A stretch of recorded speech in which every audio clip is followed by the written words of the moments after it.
ছাত্র জনতার অভ্যুত্থানের প্রথম বর্ষপূর্তিতে কাল জুলাই ঘোষণাপত্র উপস্থাপন করবে অন্তর্বর্তী সরকার। ৫ই অগস্ট বিকেলে ঘোষণাপত্র পাঠ করবেন প্রধান উপদেষ্টা। এই মাহেন্দ্রক্ষণকে কেন্দ্র করে সংসদ ভবনের দক্ষিণ প্লাজায় মূল মঞ্চ ও মানিক মিয়া এভিনিউয়ে চলছে কনসার্ট সহ নানা আয়োজনের প্রস্তুতি।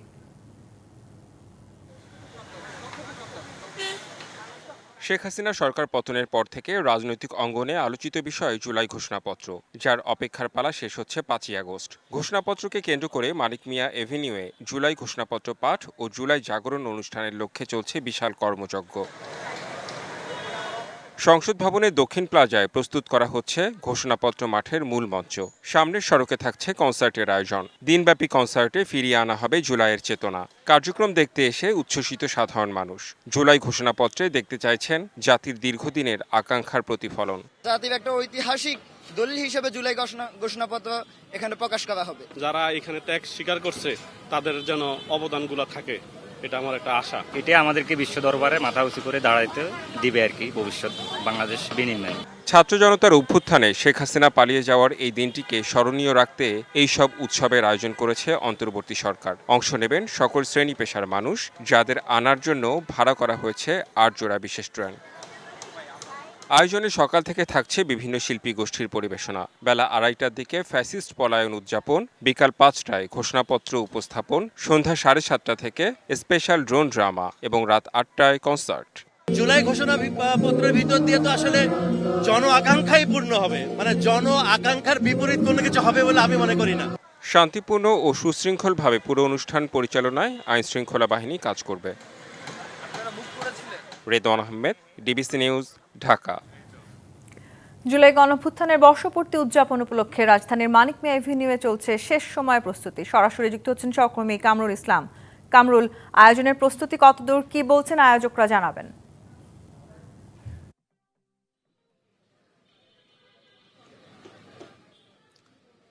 আপনি জানেন যে রাত পোহালেই সেই মাহেন্দ্রক্ষণ অর্থাৎ যেই জুলাই গণ অভ্যুত্থান ২০২৪-এর ৫ই আগস্ট হয়েছিল, সেই ৫ই আগস্টকে ঘিরে মানে জুলাই গণ অভ্যুত্থানের ১ বছর কিন্তু পূর্তি হচ্ছে রাত পোহালেই, অর্থাৎ আগামীকাল জুলাই গণ অভ্যুত্থানের প্রথম বর্ষপূর্তি। এই বর্ষপূর্তিকে ঘিরে কিন্তু ব্যাপক প্রস্তুতি নিয়েছে বর্তমান অন্তর্বর্তীকালীন সরকারের সংস্কৃতি বিষয়ক মন্ত্রণালয়। আপনাকে যদি একটু দেখাই, আপনি নিশ্চয়ই দেখতে পাচ্ছেন আমার পেছনে যে জুলাইয়ের যে বর্ষপূর্তি যে অনুষ্ঠান, সেই অনুষ্ঠানের জন্যই আসলে এখানে একটি মঞ্চ তৈরির কাজ ইতিমধ্যে চলছে। এই মঞ্চটি আসলে দুপুর থেকেই কিন্তু এটির নির্মাণ কাজ শুরু হয় এবং এখন পর্যন্ত শেষ মুহূর্তের প্রস্তুতি চলছে বলা যায়। আমরা এখানে আসার পর দেখতে পেয়েছি প্রায় ৪ শতাধিকেরও অধিক লোকজন আসলে এই প্রস্তুতির যে পর্ব, সেই প্রস্তুতি পর্বটি সারার জন্য এখানে অংশ নিয়েছেন এবং তারা চাচ্ছেন যে আজ রাত ১২টার মধ্যে আসলে সম্পূর্ণরূপে যেই মঞ্চ প্রস্তুতির যে আনুষ্ঠানিকতা সেটি শেষ করবেন এবং এর পরবর্তীতে আসলে আগামীকাল যে জুলাই ঘোষণার যে কাঙ্ক্ষিত দিন, সেই কাঙ্ক্ষিত দিনের আসলে যে বাকি আনুষ্ঠানিকতা সেটি এই মঞ্চে অনুষ্ঠিত হবে। পাশাপাশি জাতীয় সংসদের যেই মূল বেদিটি রয়েছে, সেই বেদিতেই আসলে বর্তমান অন্তর্বর্তীকালীন সরকারের মাননীয় প্রধান উপদেষ্টা ডক্টর মোহাম্মদ ইউনূস আসলে যেই বহুল আকাঙ্ক্ষিত যে জুলাই ঘোষণাপত্র যেটির কথা বলা হচ্ছে, আসলে সেই জুলাই ঘোষণাপত্র আসলে এখানেই মাননীয় প্রধান উপদেষ্টা এখানে জাতির সামনে তুলে ধরবেন এবং এই ঘোষণাপত্র পাঠের অনুষ্ঠানটি বাংলাদেশ টেলিভিশনে সরাসরি সম্প্রচার করা হবে। তো সব মিলিয়ে যদি বলি আসলে এখানে এখন পর্যন্ত শেষ মুহূর্তের প্রস্তুতি চলছে। আমরা কিছুক্ষণ আগেই জানতে পেরেছি এখানে আসলে শেষ মুহূর্তে যে প্রস্তুতির কাজ এটি পরিদর্শনের জন্য সংস্কৃতি বিষয়ক মন্ত্রণালয়ের উপদেষ্টা মোস্তফা সরোয়ার ফারুকী এখানে আসতে পারেন, এমন একটি তথ্য আমরা আসলে ভেতরেও যারা এই মঞ্চ নির্মাণ কিংবা অনুষ্ঠানের যেই প্রক্রিয়া রয়েছে এই কাজের সঙ্গে যারা সম্পৃক্ত আছেন তারা এমন তথ্য আমাদেরকে ভেতর থেকে জানিয়েছেন এবং মোস্তফা সরোয়ার ফারুকী এখানে এসে আসলে এই যে মঞ্চ নির্মাণের যে কাজ অর্থাৎ আনুষ্ঠানিকতার যে প্রক্রিয়া, সেই প্রক্রিয়া আসলে এখানে তিনি পরিদর্শন করবেন এবং পরিদর্শন শেষে তিনি ফিরে যাবেন। আরেকটু বিষয় জানাতে চাই, আসলে এই যে জুলাই ঘোষণাপত্র এটি একেবারেই জন আকাঙ্ক্ষিত একটি ঘোষণাপত্র। আমি এখানে আসার পর এখানে যারা পরিদর্শনে এসেছেন তাদের অনেকের সঙ্গে কথা বলেছি। তারা যেটি বলছেন, এই ঘোষণাপত্র পাঠের মাধ্যমে আসলে তাদের যে আকাঙ্ক্ষা সেই আকাঙ্ক্ষা আসলে পূরণ হবে। তো এই ছিল আমার কাছে এখনকার মতো এই প্রস্তুতির সবশেষ তথ্য। কামরুল, আপনাকে ধন্যবাদ। দর্শক, আমাদের সহকর্মী কামরুল ইসলাম জানাচ্ছিলেন গণ অভ্যুত্থানের বর্ষপূর্তির উদযাপনের সবশেষ প্রস্তুতি সম্পর্কে। জুলাই ঘোষণাপত্রের অনুষ্ঠানে বিএনপি অংশ নেবে কি না এ বিষয়ে সুস্পষ্ট জবাব নেই নেতাদের কাছে। সন্ধ্যায় জামিয়াত উলামায়ে ইসলাম সংগঠনের সাথে লিয়াজো কমিটির বৈঠক শেষে গুলশানে চেয়ারপারসনের কার্যালয়ে সংবাদ সম্মেলনে দলটির নেতা সালাউদ্দিন আহমেদ বিষয়টি স্পষ্ট করেননি। এ সময়ে দেশের নির্বাচন ব্যবস্থা, সংস্কার, বিচার সবকিছুই চলমান থাকায় ভোট বিলম্বিত হবে না বলে আশার কথা জানায় জামিয়াত উলামায়ে ইসলাম এবং বিএনপি। জনসাধারণের আকাঙ্ক্ষা পূরণে দ্রুত নির্বাচন দেওয়ার আহ্বান জানানো হয়।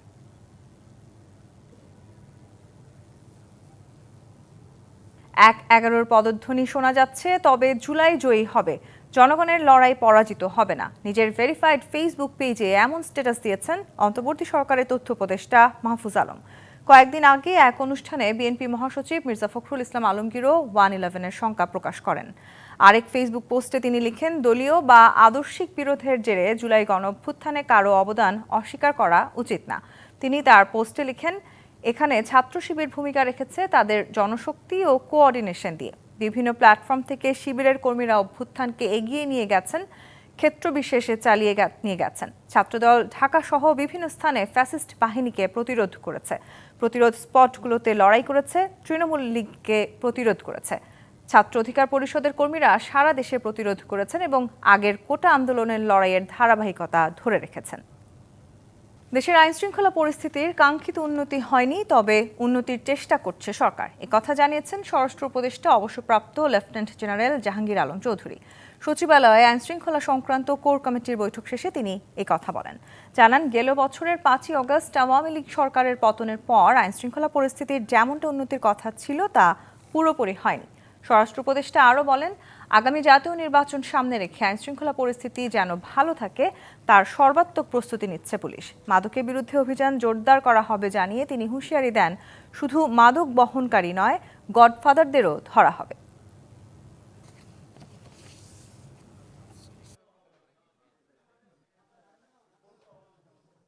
নির্বাচন যেসব হবে, যেসব আইন শৃঙ্খলা পরিস্থিতি যেন ভালো থাকে, এই জন্য আমরা সব ধরনের প্রস্তুতি নিচ্ছি। এর আগে আমরা বলছি যে আমরা কিন্তু ট্রেনিংও করাচ্ছি এবং সরকারের একটাই হলো যে তারও কিন্তু একটু ওই ফোর্সের সংখ্যা বাড়ানোর জন্য কিন্তু একটা দিয়ে দিচ্ছে, স্যাংশন দিয়ে দিচ্ছে। 2024 সালে যারা আন্দোলন করেছে তারাই আগামীতে রাষ্ট্র সংস্কার করবে। ফ্যাসিবাদের বীজ যেখানেই আছে সেটাকে উপড়ে ফেলতে হবে। দুপুরে রাজধানীর উত্তরায় শহীদ মীর মুগ্ধ মঞ্চের উদ্বোধনী অনুষ্ঠানে এমন মন্তব্য করেন মৎস্য ও প্রাণী সম্পদ উপদেষ্টা।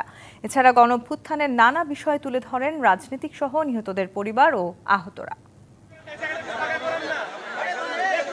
রাজধানীর উত্তরায় রবীন্দ্র সরণিতে শহীদ মীর মুগ্ধ মঞ্চের উদ্বোধনী অনুষ্ঠানের আয়োজন করে ঢাকা উত্তর সিটি কর্পোরেশন।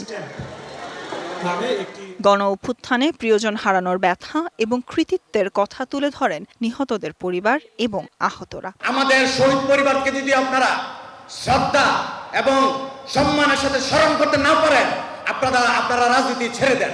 এখন পর্যন্ত আমাদের সন্তানের হত্যাকারীরা ঘুরে বেড়াচ্ছে, তারা এখনো মুক্ত, আর এদিকে আমরা শোকের কষ্টে বিধ্বস্ত। আমরা বলতে চাই, যদি জুলাই সনদ এবং জুলাই ঘোষণাপত্রে আমাদের শহীদ এবং আহতদের কথা না থাকে, তাদের মতামত যদি না হয়, এই জুলাই সনদ কখনো বাংলাদেশের মানুষ মেনে নেবে না। জনগণের চাহিদা অনুযায়ী শহীদদের মিউরাল তৈরির কথা জানান ডিএনসিসির প্রশাসক। মঞ্চটি ওপেন থাকবে, এখানে কোনো ধরনের রেস্ট্রিকশন থাকবে না। যে কেউ এসে, যে কোনো মতাদর্শের লোকজন এসে সে তার মতবাদ প্রকাশ করবে এবং এটা একটি গণতান্ত্রিক পরিবেশ, সেই পরিবেশ তৈরি হবে। যে পরিবর্তনের আশায় শহীদরা রক্ত দিয়েছেন, সেই সংস্কার না হলে জাতি বারবার প্রতারিত হবে বলে মন্তব্য করেন বক্তারা। যে পরিবর্তনের আশায় শহীদরা রক্ত দিয়েছেন, আমাদের আহতরা গুলির ভয় না করে মাঠে নেমে গিয়েছেন, সেই সংস্কারগুলো আসলে না হলে জাতি বারবার প্রতারিত হবে, এটা আসলে আমরা আর মেনে নিব না। বুকে গুলি করার মতো কোনো পুলিশ বাহিনী যেন আর তৈরি না হয়, সেই সংস্কারের কথা জানান প্রধান অতিথি। আমরা যেখানেই থাকি, সরকারে থাকি বা বাইরে থাকি, আমাদেরকে বুঝতে হবে যে গোড়ায় বলদ রয়ে গেছে, এখনো রয়ে গেছে, এবং ওই ফ্যাসিবাদের বীজ যেখানে রয়ে গেছে সেটাকে উপড়ে ফেলে দিতে হবে। Sultana Swarna, DBC news, Dhaka. গণঅভ্যুত্থানে নেতৃত্ব দেয়া তরুণদের দল এনসিপিকে কিংস পার্টি বললেন টিআইবির নির্বাহী পরিচালক ডক্টর ইফতেখারুজ্জামান। বলেন, কর্তৃত্ববাদী সরকারের অবসান হলেও এখনও রয়ে গেছে কর্তৃত্ববাদী চর্চা। জুলাই অভ্যুত্থানে যারা সম্ভাবনা দেখিয়েছে তাদের কেউ কেউ চাঁদাবাজি, দখলবাজিতে জড়িয়ে পড়েছে। রাজধানীর ধানমন্ডিতে গবেষণা প্রতিবেদন প্রকাশ অনুষ্ঠানে এমন মন্তব্য করেন টিআইবির নির্বাহী পরিচালক। 5ই আগস্ট ছাত্র জনতার অভ্যুত্থানে পতন হয় শেখ হাসিনার। এর মধ্য দিয়ে 15.5 বছরের কর্তৃত্ববাদী সরকারকে ছাড়তে হয় ক্ষমতার মসনদ। 1 বছর পূর্ণ হওয়ার আগের দিন নতুন বাংলাদেশ কর্তৃত্ববাদী সরকার পতন পরবর্তী 1 বছরের উপর পর্যবেক্ষণ প্রতিবেদন প্রকাশ করে টিআইবি। প্রতিবেদনে বলা হয়, গেল 11 মাসে সারা দেশে পুলিশের বিরুদ্ধে মামলা হয়েছে 761টি। আসামি 1168 পুলিশ সদস্য, গ্রেপ্তার হয়েছে 61 জন। আওয়ামী লীগ সরকারের মন্ত্রী এমপি গ্রেপ্তার হয়েছেন অন্তত 87 জন। 70% মামলার তদন্তে সন্তোষজনক অগ্রগতি রয়েছে। 60 থেকে 70টি হত্যা মামলার তদন্ত শেষ পর্যায়ে। প্রতিবেদনে বলা হয়, শেখ হাসিনা সহ 3 জনের বিরুদ্ধে আনুষ্ঠানিক অভিযোগ গঠন করে বিচার শুরু হয়েছে। ছাত্র জনতার আন্দোলনের সময় সারা দেশে দায়ের করা প্রায় সব হয়রানিমূলক মামলা প্রত্যাহার করা হয়েছে। পরে টিআইবি নির্বাহী পরিচালক বলেন, অভ্যুত্থানের অর্জন বিসর্জন হতে যাচ্ছে। জুলাই আন্দোলনে যারা জড়িত ছিল তাদের কেউ কেউ জড়িয়েছে দুর্নীতিতে। চাঁদাবাজি করার জন্য মব সন্ত্রাস করছে, এর মধ্যে কিন্তু সীমাবদ্ধ না। আমরা যদি একটু ক্লোজলি লক্ষ্য করি, রাজনৈতিক অঙ্গনে যারা নিজেদেরকে অতি ক্ষমতায়িত ভাবছেন তাদের মধ্যেও কিন্তু একই প্রবণতা। তার মধ্যে হচ্ছে যে আমরা একটা কিছু অর্জন করেছি, কাজে আমি এখন যাই সেটাই হবে। তিনি বলেন, 15.5 বছরের কর্তৃত্ববাদের অবসান হলেও অভ্যুত্থানকারীরা জড়িয়েছে চাঁদাবাজি, দখলবাজিতে। প্রতিষ্ঠিত রোল মডেল সেটাই দলবাজি, দখলবাজি, চাঁদাবাজি, এই রোল মডেলের মধ্যে তারা নিজেদেরকে নিমজ্জিত করেছে এবং যে সম্ভাবনা ছিল সেটার থেকে নিজেদেরকে অনেকটাই বঞ্চিত করে আত্মঘাতী পথে অগ্রসর হয়েছে। জাতীয় নাগরিক পার্টি, তার সম্পর্কে বলা হয় যে কিংস পার্টি, কারণ এর সাথে সহযোদ্ধা বা সহযাত্রী হিসাবে যারা আছেন তাদের মধ্যে 2 জন বোধহয় সরকার এখন আছেন, সেই হিসাবে কিংস পার্টি। টিআইবি মনে করে, দুদকের কার্যক্রম এখনো প্রশ্নবিদ্ধ। অভ্যুত্থান পরবর্তী 1 বছরেও প্রভাবমুক্ত হতে পারেনি প্রতিষ্ঠানটি। Redwan Ahmed, DBC news, Dhaka. সৎলোকের অভাবে আর্থিক খাত সংস্কার কঠিন হচ্ছে বলে মন্তব্য করেছেন অর্থ উপদেষ্টা ডক্টর সালেহউদ্দিন আহমেদ। বলেন, দেশের এই খাতটি আইসিইউ থেকে বাড়িতে ফিরেছে। আর্থিক খাত ঠিক হতে সময় লাগবে 2 থেকে 3 বছর। জুলাই গণঅভ্যুত্থান বার্ষিকীর অনুষ্ঠানে শহীদদের স্বপ্ন আর্থিক খাতে বাস্তবায়নেরও প্রতিশ্রুতি দেন তিনি।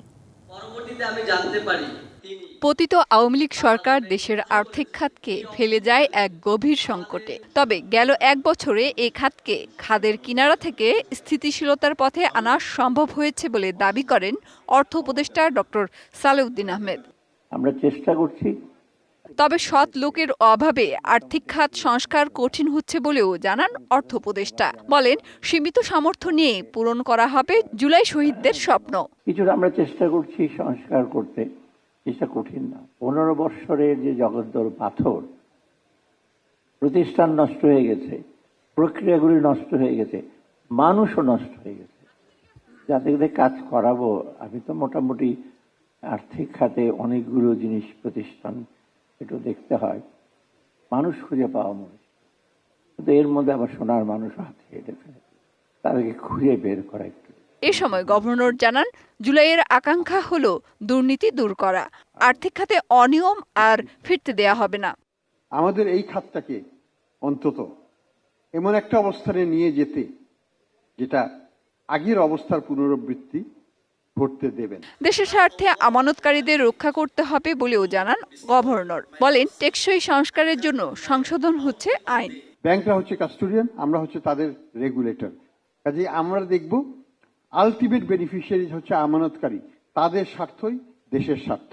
তাদের স্বার্থ রক্ষা করতে পারলে আমরা দেশের স্বার্থ রক্ষা করতে পারবো। জুলাই গণঅভ্যুত্থানে 852 জন গ্যাজেটভুক্ত শহীদ পরিবারকে 2 লাখ টাকা করে আর্থিক সহায়তা দেবে বাংলাদেশ ব্যাংক। কেন্দ্রীয় ব্যাংকের সাথে 11টি বাণিজ্যিক ব্যাংক যৌথভাবে 16,000 শহীদ ও আহতদের পরিবারকে উপহার পৌঁছে দেবে। মেহের মুনি, ডিবিসি নিউজ, ঢাকা। জেলায় জেলায় সংকট সমস্যা, তা থেকে উত্তরণের চ্যালেঞ্জ আর সম্ভাবনার কথা তুলে ধরতে চলছে ডিবিসি এক্সপ্রেস। বিশেষ এই আয়োজনে মতামত থাকছে তৃণমূল থেকে শুরু করে নীতি নির্ধারকদের। ডিবিসি এক্সপ্রেস আজ সারাদিন আছে চাঁদপুর জেলায়। সিএসআরএম ডিবিসি এক্সপ্রেসে আমরা আছি চাঁদপুর জেলায়। ইলিশি শহর চাঁদপুর বলা হয়। চাঁদপুরের অভিভাবক জেলা প্রশাসক মহসিন উদ্দিন। তার কাছে জানতে চাইবো, আপনার জেলাকে নিয়ে অনেক নতুন করে অনেক ভাবনা চিন্তা করছেন, যেহেতু পর্যটন কেন্দ্র তেমন নেই চাঁদপুরে, আপনি সম্ভবত উদ্যোগ নিয়েছেন এক পর্যটন কেন্দ্র করা বা মেরিন ড্রাইভ করার, কি পরিকল্পনা আপনার এই জেলাকে নিয়ে? ধন্যবাদ আপনাকে। আপনি জানেন যে আমাদের চাঁদপুরে 3 নদীর মোহনা আছে, পদ্মা, মেঘনা এবং ডাকাতিকে কেন্দ্র করে। সারা বছরই বিশেষত শীতকালে প্রচুর পর্যটক এখানে বেড়াতে আসে, কিন্তু এইখানে আসলে খুব বেশি পর্যটন বান্ধব স্থাপনা বা অন্যান্য সুযোগ সুবিধাটা সেইভাবেই নেই আর কি। পাশাপাশি আমরা ঢাকা থেকে সদরঘাট থেকে যারা রিভার ক্রুজে যাতে খুব দ্রুত সময়ের মধ্যে আসতে পারে ট্যুরিস্টরা, সেরকম খুব মানসম্মত আধুনিক কিছু আমরা শিপের ব্যবস্থা করার উদ্যোগ নিয়েছি। এই বিষয়ে আমাদের 3 মন্ত্রণালয়ের সচিব স্যারের সাথে আমাদের কথা হয়েছে, তারা আসবেন আমাদের এই প্রজেক্টটার একটা ফিজিবিলিটি দেখার জন্য আর কি, যে এটার কতটা ভাইয়েবল হবে আর কি। আশা করি খুব দ্রুত সময়ের মধ্যেই আমরা পর্যটন বান্ধব একটা প্রজেক্ট আলোর মুখ দেখবে। ধন্যবাদ। ইলিশ ধরার জন্য বা ইলিশের সংখ্যা বাড়ানোর জন্য বছরে 1 মাস বন্ধ থাকে ইলিশ মাছ ধরা, তো তারপরেও বাড়ছে না ইলিশ, কি মনে হচ্ছে আপনার কাছে? দেখেন, ইলিশের আসলে উৎপাদন বাড়ছে। বিএফআরএ আমাদেরকে প্রতি বছর যে রিপোর্ট দিচ্ছে গবেষণায়, প্রতি বছরই আমাদের ইলিশের উৎপাদন বাড়ছে। তবে এটা সত্য যে ইলিশের উৎপাদন বাড়লেও আমরা মাছ রক্ষার যে অভিযানটা আমরা করি, আমাদের 6-7টা জেলাতে করি, সমন্বিতভাবে সবাই করি, কিন্তু এটা অনেক সময় দেখা যায় যে পুরোপুরি সফল হয় না আর কি। মেডিকেল কলেজের সম্ভবত ক্যাম্পাস নেই, এই ব্যাপারে কোনো উদ্যোগ নেবেন আপনার? ওই জায়গাটা মেডিকেল কলেজের জায়গাটা দিয়ে আমাদের অধিগ্রহণ চলছে। 2 মাসের মধ্যে হয়তো আমরা জায়গাটা কলেজকে আমরা বুঝিয়ে দিতে পারবো। তো সেইখানে হয়তো প্রজেক্টটা শুরু হলে 2 বছরের মধ্যে আশা করি যে হাসপাতাল এবং মেডিকেল কলেজ স্থাপনা নির্মাণ শেষ হবে, তখন এই সমস্যাটার সমাধান হবে। আপনাকে অনেক ধন্যবাদ আমাদের সাথে সংযুক্ত হওয়ার জন্য। আমরা শুনছিলাম যে সমস্যাগুলো আছে, সেই সমস্যাগুলো কিভাবে কাটিয়ে ওঠা যায় এবং তারা কিভাবে চেষ্টা করছেন। তো CSRM ডিবিসি এক্সপ্রেস, আমরা পরবর্তী খবরে অন্য কোথাও যাব, অন্য কোনো সমস্যা নিয়ে কথা বলবো, ততক্ষণ আমাদের সাথেই থাকুন। যুক্তরাষ্ট্র ও ইসরায়েল যখন ইরানের পরমাণু কর্মসূচি দমাতে মরিয়া, ঠিক তখনই উল্টো পথে হাঁটল পাকিস্তান। এবার বেশ জোরালো এবং প্রকাশ্যেই ইরানের পরমাণু কর্মসূচির প্রতি সমর্থন জানালো পাকিস্তান। তবে এই ঘোষণা ট্রাম্পের 19% শুল্কের কড়া প্রতিশোধ নাকি ইরানের সাথে একাধিক স্পর্শকাতর কূটনৈতিক স্বার্থ বিবেচনায় তা স্পষ্ট নয়। পাকিস্তানের এমন ঘোষণায় রীতিমতো চাঞ্চল্য তৈরি হয়েছে আন্তর্জাতিক মহলে। রাজনীতির মাঠে জল ঘোলা হয় ক্ষণে ক্ষণে। বিশ্ব মোড়লদেরও মত পরিবর্তনের সময় লাগে না খুব একটা। সেই একই ধারা দেখা গেল পাকিস্তানের ক্ষেত্রেও। এবার প্রকাশ্যে ইরানের পরমাণু কর্মসূচির প্রতি সমর্থন জানালো ইসলামাবাদ। পারমাণবিক শক্তিধর দেশটির এমন অবস্থানে রীতিমতো চাঞ্চল্য তৈরি হয়েছে আন্তর্জাতিক অঙ্গনে। তবে কি এই সমর্থনের নেপথ্যে রয়েছে একাধিক স্পর্শকাতর কূটনৈতিক দিক বা স্বার্থ?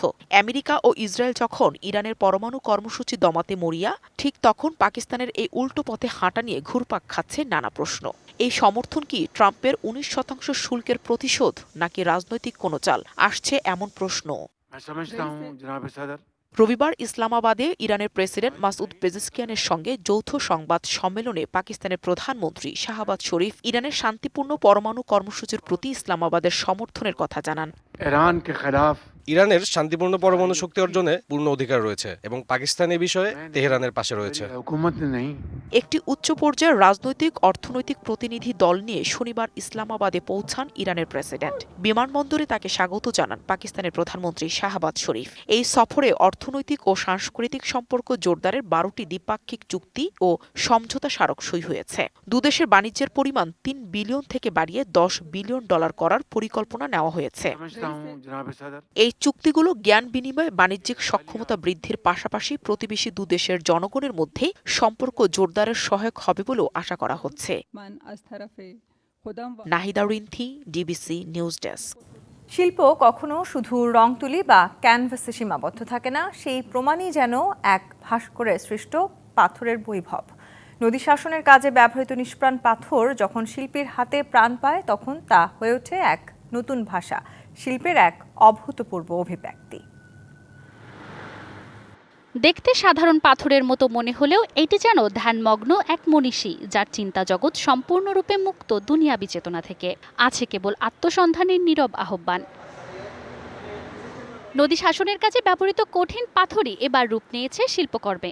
রাজধানীর লালমাটিয়ার কলা কেন্দ্রে শুরু হয়েছে এই ব্যতিক্রমী ভাস্কর্য প্রদর্শনী পাথরের বৈভব।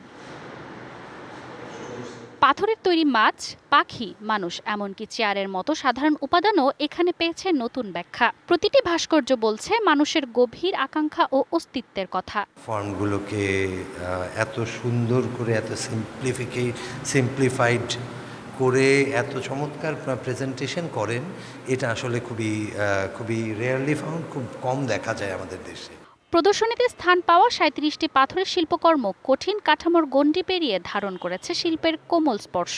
পাথরের একটা ঐতিহ্য আছে আমাদের দেশে, যেমন আমরা জাদুঘরে গেলেই কিন্তু আমরা পাথরের কাজ পাই। তো এই পাথরকে আমি ভাস্কর্যভাবে দেখার চেষ্টা করেছি, অর্থাৎ এখানে একটা প্রাণ দেওয়ার চেষ্টা করেছি। পাথরের নিঃশব্দতা যখন রূপ নেয় শিল্পে, সেখানেই ফুটে ওঠে পাথরের বৈভব।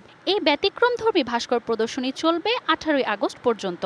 শিল্পপ্রেমীদের জন্য এটি হতে পারে ভাবনার নতুন এক পরিসর। Majuma Firoz Nilima, DBC news, Dhaka. DBC সংবাদে এই ছিল এখনকার মতো। ডিবিসি নিউজের সংবাদগুলো পড়তে ভিজিট করুন dbcnews.tv আর ভিজিট করুন ডিবিসি নিউজের ফেসবুক পেজ এবং ইউটিউব চ্যানেল। ডিবিসির সঙ্গেই থাকুন।